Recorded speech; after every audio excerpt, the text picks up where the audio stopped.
প্ৰথমে আপোনালোকক নমস্কাৰ জনাই মোৰ চেনেললৈ স্বাগতম জনাইছোঁ। আজি মই আপোনালোকৰ মাজলৈ বহুত ধুনীয়া মিঠাই ৰেচিপি এটা লৈ আহিছোঁ। এয়া দেখিছেনে, একেবাৰে বজাৰৰ দৰে লগা নাইনে? বজাৰৰ নহয় কিন্তু দেই, মই ঘৰতে বনাইছোঁ। আৰু বিহু আহি আছে, মই ভাবিলোঁ এই ধুনীয়া মিঠাই ৰেচিপিটো আপোনালোকৰ আগত বনাই দেখুৱাওঁ। আপোনালোকেও বিহুত এই মিঠাই ৰেচিপিটো বনাব পাৰিব। এইটো চুজিৰে বনোৱা এটা ধুনীয়া মিঠাই, ৰসভৰি। মুখত দিলেই পমি যায়, একেবাৰে ৰসৰে ভৰা, খাবলৈ বহুত সোৱাদ লগা, সকলোৱে খাই ভাল পাব। আৰু প্ৰথমবাৰ বনালেও একেবাৰে বেয়া নহয়, অতি সহজে বনাব পাৰিব। আমাৰ ঘৰত থকা বস্তুও বেছি নালাগে। সেইকাৰণে ভাবিলোঁ এই ৰসভৰিটো মইনো কেনেকৈ বনাইছোঁ তাকে আজি আপোনালোকৰ আগত দেখুৱাম। আৰু দেখুৱাৰ আগতে এটা মই ভাঙি দেখুৱাওঁ, তেতিয়াহে গম পাব মিঠাইটো কিমান ধুনীয়া কোমল হৈছে, মুখত দিলেই পমি যোৱা হৈছে। এয়া এটুকুৰা মই ভাঙি দেখুৱাইছোঁ, এয়া দেখিছেনে? কোমল, খাবলৈ বহুত সোৱাদ লগা, একেবাৰে ৰসৰে ভৰা। এয়া চাওকচোন। এতিয়া মই কথা নাপাতি এই ৰসভৰিটো কেনেদৰে বনালোঁ আপোনালোকক দেখুৱাওঁ, আহক। গেছটো জ্বলাই মই কেৰাহী এখন পাতি দিছোঁ আৰু কেৰাহীখনতে এয়া দিছোঁ ঘি। এয়া গৰু ঘি হয় আৰু ঘিখিনি অকণমান মেল্ট হ'বলৈ দিম। এয়া আৰু এতিয়া ইয়াতে মই এয়া চুজি দিছোঁ এবাটি। এইটো সৰু বাটিৰে হ'ব, প্ৰায় 100 গ্ৰামমান চুজি হ'ব। আৰু চুজিখিনি মই মিক্সিত অকণমান গুড়ি কৰি লৈছোঁ। মানে মোৰ চুজিখিনি অকণমান ডাঙৰ আছিলে, মিহি চুজিটো ল'ব লাগে।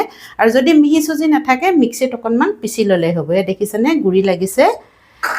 মোটা চুজিটো আমাৰ এই মিঠাইটোৰ কাৰণে ভাল নহয়, সেইকাৰণে অকণমান পিচি ল'লে ভাল হয়। এতিয়া গেছৰ ফ্লেমটো মই ল'ত ৰাখিছোঁ। ল' মিডিয়াম কৰি চুজিখিনি ভাজি ল'ম। বেছি দেৰি ভাজিব নালাগে, চুজিৰ পৰা কেঁচা কেঁচা গোন্ধটো গ'লেই হ'ব। এইখিনিৰ কালাৰটো চেঞ্জ হোৱা নাই, আপোনালোকে দেখিছেনে? ধুনীয়াকৈ কেঁচা গোন্ধটো নাইকিয়া হয়, অকণমান ভজা ভজা গন্ধ এটা আহিছে আৰু চুজিখিনি ধুনীয়াকৈ ফৰফৰীয়া হৈ গৈছে। এতিয়া ইয়াতে মই গাখীৰ মিলাই দিম। আৰু গাখীৰ যিটো বাটিৰে মই চুজি লৈছোঁ সেইটো বাটিৰে 2 বাটি গাখীৰ হ'ব। এয়া এগিলাচ হৈছে আমাৰ গাখীৰ, এগিলাচ 2 বাটি হ'ব। এয়া দেখিছেনে? অলপ অলপকৈ মিলাইছোঁ, কাৰণ চুজি গোটা বান্ধি যায়। এয়া সেইকাৰণে অলপ অলপকৈ মই মিলাইছোঁ। আৰু অকণমান আছে, সেয়াও মই দি দিছোঁ। আৰু এতিয়া এইখিনি ধুনীয়াকৈ মই লৰাই থাকিম। এয়া আৰু এটা ধুনীয়া ডো বনাই ল'ম। গেছৰ ফ্লেমটো কম কৰি ৰাখিছোঁ। আৰু এয়া গোটা গোটা হৈ গৈছে, সেইকাৰণে এইখিনি মই ধুনীয়াকৈ এনেকৈ হেঁচি হেঁচি ভাঙি দিম। এয়া দেখিছেনে? আৰু এটা ধুনীয়া ডো বনাই ল'ম। আমাৰ চুজিখিনি হৈ গ'ল, দেখিছেনে? চুজিখিনিয়ে গোটেই গাখীৰখিনি শুহি ল'লে আৰু ধুনীয়া এটা আটাৰ ডোৰ দৰে হৈ পৰিছে। ইয়াতকৈ আৰু টান কৰিব নালাগে, বেছি টান কৰিলে কি হ'ব, আমাৰ মিঠাইটোও টান হ'ব। সেইকাৰণে আমাৰ হৈ গৈছে ধুনীয়াকৈ। মই গেছটো অফ কৰি দিলোঁ আৰু এইখিনি ঠাণ্ডা হ'বৰ কাৰণে মই কাঁহী এখনত উলিয়াই ল'ম। এতিয়া গেছটো জ্বলাই মই কেৰাহী এখন পাতি দিছোঁ। এতিয়া আমি চেনিৰ পানীখিনি বনাই ল'ম। আমাৰ চুজিখিনি ঠাণ্ডা হয় মানে। চেনিৰ পানী বনাবৰ কাৰণে মই যিটো বাটিত চুজি লৈছিলোঁ সেইটো বাটিতে এয়া এবাটি চেনি দিছোঁ। আৰু সেই একেটা বাটিতে মই পানী দিম এবাটি। এয়া দেখিছেনে? পূৰা এবাটি পানী ফুলকৈ দি দিছোঁ। আৰু এতিয়া গেছৰ ফ্লেমটো মই বেছি কৰি দিছোঁ আৰু লগতে 2টামান ইলাচি দি দিছোঁ। আৰু এতিয়া এইখিনি মই উতলিবলৈ দিম। চেনিৰ পানীখিনি ধুনীয়াকৈ উতলি গ'ল আৰু চেনিখিনিও ধুনীয়াকৈ গলি গৈছে। আৰু চেনিৰ পানীখিনি 1টাৰ 2টাৰ তেনেধৰণৰ একো বনাব নালাগে, মাত্ৰ ভাল ধৰণে চেনিখিনি গলি গ'লেই হয়। আৰু এয়া মই হাতেৰে চুই দেখুৱাইছোঁ আৰু এনেকুৱা হৈছে, মানে তেল লগালে যেনেকুৱা অকণমান আঠা আঠা লাগে তেনেকুৱা ধৰণৰে আমাৰ চেনিৰ পানীখিনি হৈছে। আৰু বেছি ডাঠ কৰিলে আমাৰ মিঠাইটোৰ ভিতৰত চেনিৰ পানী নোসোমাব, সেইকাৰণে বেছি ডাঠ কৰিব নালাগে, এনেধৰণে পাতলা কৰিলেই হ'ব। আৰু এতিয়া ইয়াতে মই অকণমান ফুড কালাৰ মিলাই দিছোঁ, অকণমানিয়া, দেখিছেনে? বেছি নহয়, 3-4 ড্ৰপমান দি দিছোঁ। থাকিলে দিব লাগে, তেতিয়া কালাৰটো ধুনীয়া আহে। এয়া আৰু যদি নাথাকে একো কথা নাই, যদি কেশৰ থাকে কেশৰ দিলেও বহুত ধুনীয়া এনেকুৱা কালাৰ হ'ব। এয়া আমাৰ হৈ গৈছে। মই এতিয়া গেছটো অফ কৰি দিলোঁ আৰু এইখিনি এতিয়া মই ঠাণ্ডা হ'বলৈ দিম। চুজিখিনি আমাৰ অলপ ঠাণ্ডা হৈছে, একেবাৰে ঠাণ্ডা হ'বলৈ দিব নালাগে, অকণমান হাতেৰে চুব পৰা গৰম হৈ থাকিব লাগিব। আৰু ইয়াতে মই এতিয়া মিলাই দিম এয়া পাউডাৰ গাখীৰ 2 চামুচ। মিঠাই বুলি ক'লে গাখীৰ অকণমান দিলে ভাল লাগে, সেইকাৰণে মই পাউডাৰ গাখীৰ 2 চামুচ মিলাই দিছোঁ। আৰু এয়া হৈছে ময়দা 1 চামুচ মিলাই দিছোঁ। ময়দা 1 চামুচ মিলাই দিলে আমাৰ বাইণ্ডিংটো বহুত ধুনীয়া আহিব সেইকাৰণে। আৰু এয়া হৈছে বেকিং সোডা, বেকিং পাউডাৰ নহয়, বেকিং সোডা। এয়া দেখিছেনে একদম অকণমান, বেছি নহয়, অকণমানে মিলাব লাগিব। এতিয়া এই গোটেইখিনি বস্তু মই চুজিখিনিৰ লগত ধুনীয়াকৈ মঠি ল'ম। এয়া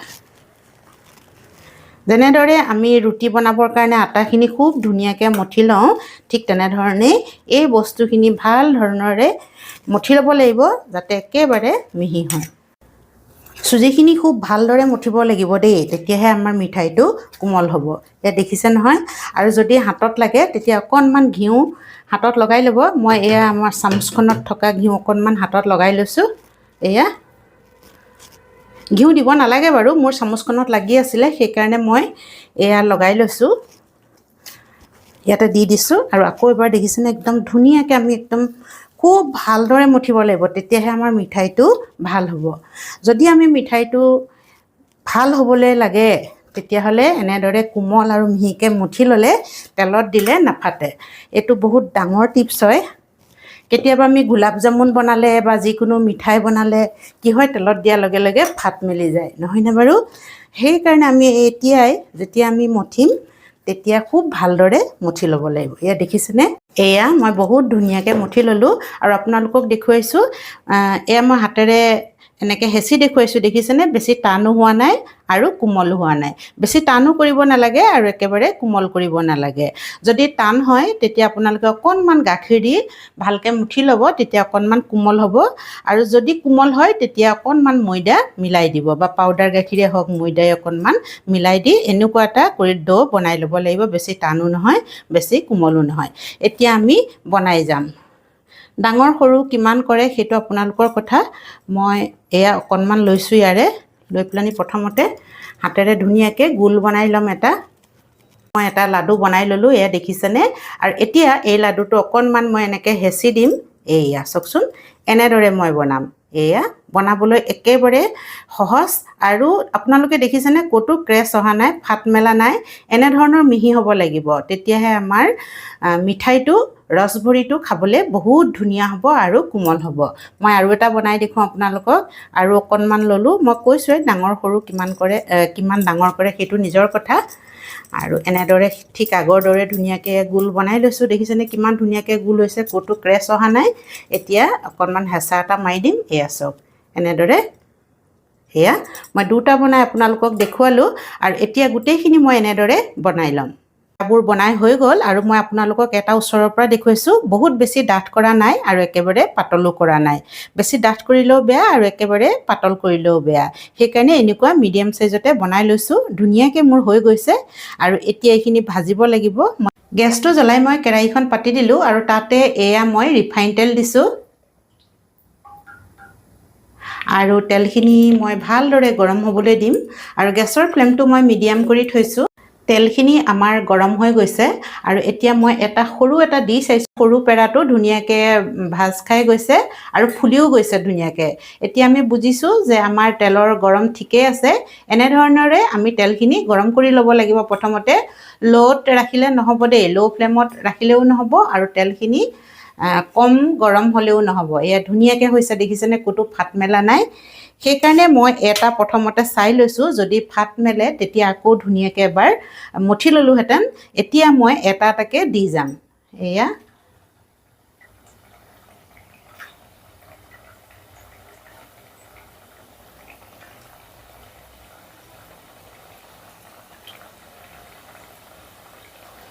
বহুত বেছি দিব নালাগে, কাৰণ এইখিনি ফুলি যাব আৰু ইটোৱে সিটোৱে লাগিলে মানে ভাগি যাব পাৰে। সেইকাৰণে অলপ কমকৈ দিছোঁ মই। আৰু গেছৰ ফ্লেমটো মিডিয়াম কৰি থৈছোঁ, মই কৈছোঁৱেই। এতিয়া এইখিনি চামুচ নলগাওঁ, কাৰণ চামুচ লগালে এইখিনি কি হ'ব ভাগি যাব একদম কোমল হৈ আছে নহয় সেইকাৰণে অকণমান দেৰি এনেদৰে তেলতে ভাজি ল'ম তেতিয়া টান হৈ যাব আৰু তেতিয়া উল্টিয়াবলৈও ভাল হ'ব দেখিছেনে লাহে লাহে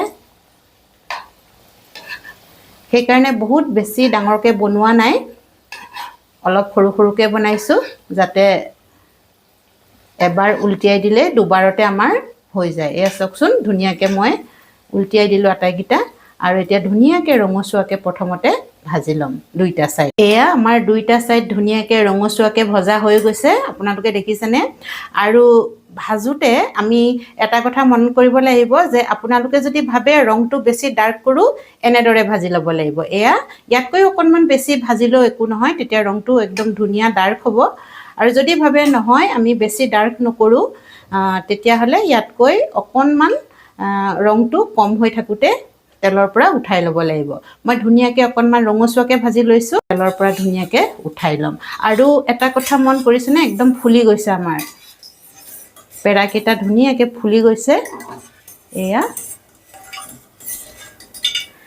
মই ধুনীয়াকৈ তেলৰ পৰা উঠাই লৈছোঁ অকণমান জোকাৰি দিছোঁ তেতিয়া তেলখিনি নিগৰি পৰিব এয়া আৰু এতিয়া এখন প্লেটত ধুনীয়াকৈ মই উলিয়াই ল'ম দেখিছেনে কিমান ধুনীয়া লাগিছে কালাৰটো একদম অকণমান ডাৰ্ক কৰিয়ে ৰাখিছোঁ আৰু ফুলি গ'ল পেৰাকেইটা এতিয়া মই বাকি থকাখিনিও এনেধৰণৰে ভাজি ল'ম ধুনীয়াকৈ ভাজি হৈ গ'ল আৰু মই ধুনীয়াকৈ একদম ডাৰ্ক কালাৰত ভাজি লৈছোঁ এয়া দেখিছেনে এতিয়া মই তেলৰ পৰা উঠাই ল'ম এয়া আৰু এইখিনি মই আগৰ প্লেটখনত নথওঁ বেলেগ এখন প্লেটত এয়া থৈ দিছোঁ দেখিছেনে আৰু এইখিনি মই এতিয়া ঠাণ্ডা হ'বলৈ দিলোঁ এয়া আমাৰ চেনি পানীখিনিও ধুনীয়াকৈ ঠাণ্ডা হৈ আছে দেখিছেনে অকণমান কুহুমীয়া হৈ আছে একেবাৰে ঠাণ্ডা হোৱা নাই আৰু এতিয়া আমি বনাই থোৱা এয়া চুজিৰ পেৰাকেইটা এয়া চেনিৰ ৰসত এতিয়া আমি ডুবাই দিম আৰু মই কিহৰ কাৰণে ছেকেণ্ড বেচৰ পেৰাখিনি বেলেগে থৈছিলোঁ আপোনালোকে গম পায়নে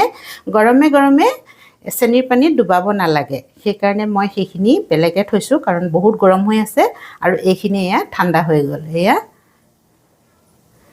এনেদৰে মই ইলুটি খিলুটি কৰি দিছোঁ এয়া চাওকচোন ধুনীয়াকৈ একদম ডুবাই দিছোঁ মই আৰু অকণমান দেৰি পিছত এইখিনি আৰু ধুনীয়াকৈ ফুলি যাব এয়া দেখিছেনে আৰু ছেকেণ্ড বেচৰখিনি এতিয়া গৰম হৈ আছে যেতিয়া ঠাণ্ডা হ'ব সেইখিনিও মই ইয়াতে ডুবাই দিম আটাইকেইটা পেৰা মই ৰসত একদম ডুবাই দিছোঁ ধুনীয়াকৈ আৰু এঘণ্টামান সময় আমি থ'ব লাগিব তেতিয়াহে ৰসখিনি ধুনীয়াকৈ সোমাব ৰসখিনি সোমোৱাৰ লগে লগে আৰু ফুলি উঠিব এইকেইটা আৰু তেতিয়া কোমল হ'ব একেবাৰে ৰসাল হৈ পৰিব এয়া দেখিছেনে আৰু বাকী থকাকেইটাও আমাৰ ঠাণ্ডা হৈয়ে গৈছে এয়া এইখিনিটাও মই ইয়াতে দি দিওঁ আটাইকেইটা মই কৈছোঁৱে গৰমে গৰমে দিব নালাগে ঠাণ্ডা হ'লেহে দিব লাগিব দেই নতুবা বেয়া হ'ব আকৌ এয়া দেখিছেনে ধুনীয়াকৈ মই দি দিছোঁ